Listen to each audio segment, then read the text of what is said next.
Thank you, Madam Speaker. I was going through the very glossy Kenya Kwanza 2022 manifesto.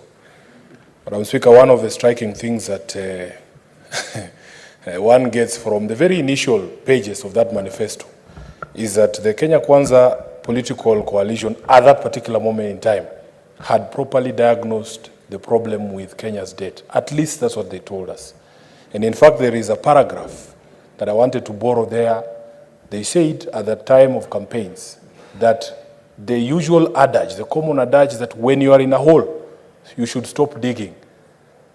That I have lifted word for word, Madam Speaker, from the glossy Kenya Kwanza manifesto for the last election. So the expectation was, and public pronouncements that followed the launch of that manifesto, was that we were going to see a stop in the borrowing that had been, had characterized the last regime, and that was the reason why we were in the hole that they said we were in. Madam Speaker, if you go to page 6 and 7 of the report of the Committee on Finance, they will tell you that in June 2023, Madam Speaker, the debt was at 10.2 trillion Kenya shillings. And by February of 2024, which is less than 8 months later, Madam Speaker, we were at 11.2 trillion. At that rate, in 8 months, our debt had ballooned by 1 trillion shillings. I have heard my majority leader also wax lyrical about the magic that was worked with the refinancing of the Eurobond. Madam Speaker, if you go to page 9 of the report of this committee, you will see reference there to the partial buyback of the Eurobond. But Madam Speaker, what the committee does not tell you is that we as a country in that buyback actually offered one of the highest interest rates, higher than any other country has done in Africa, Madam Speaker, at 10.37% for that Eurobond, for us to attract investors. And if you want comparisons, Madam Speaker, Cote d'Ivoire in January of this year offered or issued a Eurobond and their interest rate was 8.5%. Benin did the same in February at 7.5%, Madam Speaker. We have kicked the can down the road so that in 6 years' time, we will be paying investors the highest rate by any African state on a Eurobond. So it is not something to sing about, because the hole that we were told we were in and that this current regime promised to stop digging further is getting deeper and deeper. Madam Speaker, you will also see at page 8 of the report that the committee acknowledges that Kenya's public debt, although remaining sustainable, it still has a high risk of debt distress, which tells you that we shouldn't be celebrating anything as it is right now, because we are still under great risk of debt distress. Madam Speaker, let me conclude by making a few observations on some of the stakeholder submissions. But unfortunately, Madam Speaker, let me note that some of these submissions by key stakeholders to the committee did not find their way into the recommendations by the committee. And I don't understand why. Luckily for me, I'm seated next to one of the members of the committee. Senator Eddie will tell me why they ignored these important submissions from ISPAC. At page 21, Madam Speaker, paragraph 25, C, D, and E. I just want to read those recommendations, Madam Speaker, at page 21 of the report.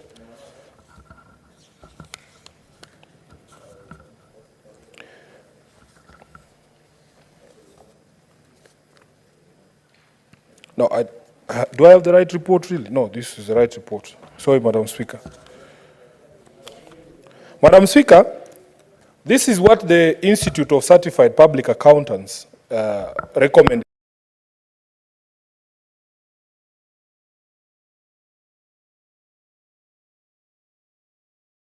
Test for financial viability and consider absorption capacity constraints within the investment timelines. We should also, they recommended, consider public-private partnerships as a form of financing development expenditure. Further, Madam Speaker, they recommended that we gradually retire expensive commercial loans for long-term concessional loans.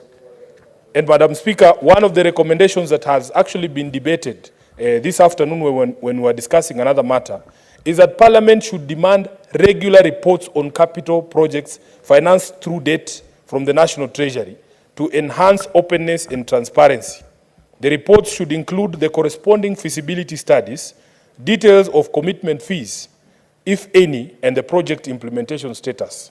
Madam Speaker, this, I think, is coming from the perspective of what we saw in the last regime, that in fact money was borrowed, and the Auditor General himself told us that he could not trace a single project to which the money that was borrowed went to.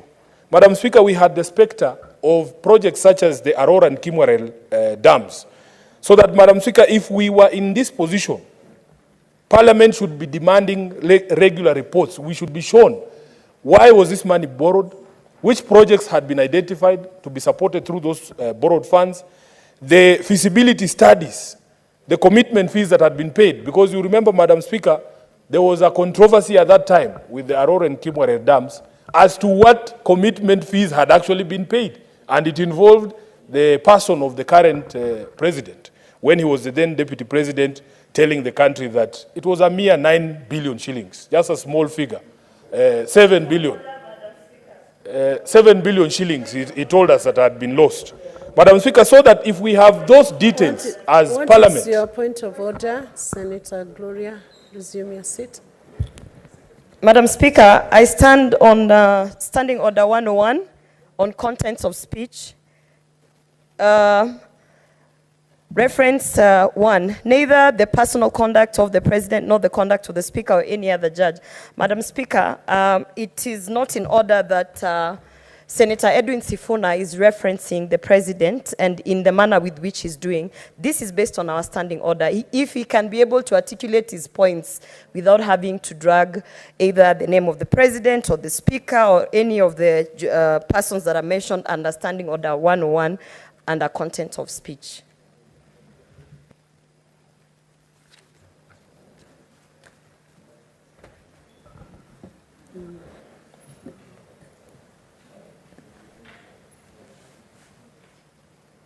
Madam Speaker, should I respond before you make a decision? Yes, you could respond. Yes. Through this Madam Speaker, in fact, I am not discussing the conduct of the head of state.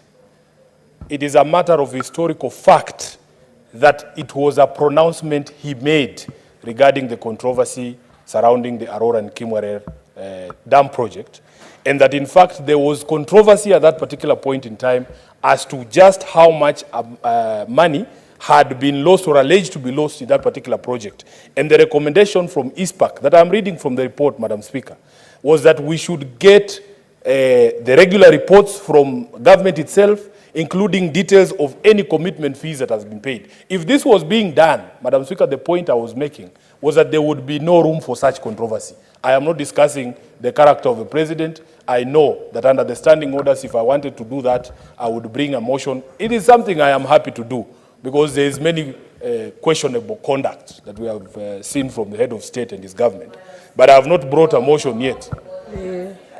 Madam Speaker, please protect me, because you are the chair of this session. Yes. Senator Sifuna, let me give a finding with respect to what Senator Gloria has raised.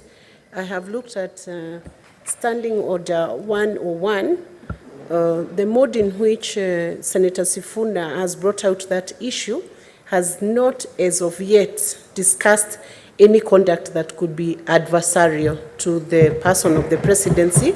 So you may proceed to debate, but avoid raising the issue of questionable issues unless you're willing to give a justification. I thank you for that direction, Madam Speaker. You know, the head of state is a former SG of ODM.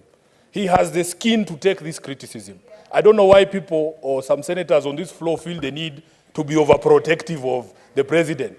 The President has a thick skin, just like all SGs of ODM do. Madam Speaker, let me conclude by saying that, in fact, I would have expected to see some of these recommendations by ISPAC, because they are good recommendations, finding their way in their recommendations of the committee, and I don't understand why they have been ignored. And you should see this in the broader perspective of conversation about the place of public participation, Madam Speaker. Organizations such as this are comprised or represent very serious people. they take their time to come and appear before committees of this House in order for them to guide the House on what should be done and what should not be done. And Madam Speaker, it is only fair that the recommendations that they make find their way to the final report. Therefore, Madam Speaker, I want to say this, that yes, we might not be financial experts, but we are all concerned by the state of the country's debt and by some of the proposals that we have seen coming from government, whether they are going to be effective. It is not something to be taken lightly, Madam Speaker. When we as a country are offering the highest rates in a buyback of the Eurobond, just so that we can come and claim that, yes, we are ready now, we have repaid all the debt. And there was a statement that was made in December by government, Madam Speaker, that in fact we had been ready in December to redeem this Eurobond and that it was going to be done without any pain to the Kenyan taxpayer. As I have demonstrated, Madam Speaker, we are going to pay through the nose 6 years from today, Madam Speaker. It's not far, 2031, when this new Eurobond will become due, and we will be in the same hole that we were told in your manifesto, in the manifesto of Kenya Kwanza, that we should stop digging. So therefore, Madam Speaker, we want people to walk the talk. We want people to walk the talk, make promises that you follow through, and don't try to pull the wool over the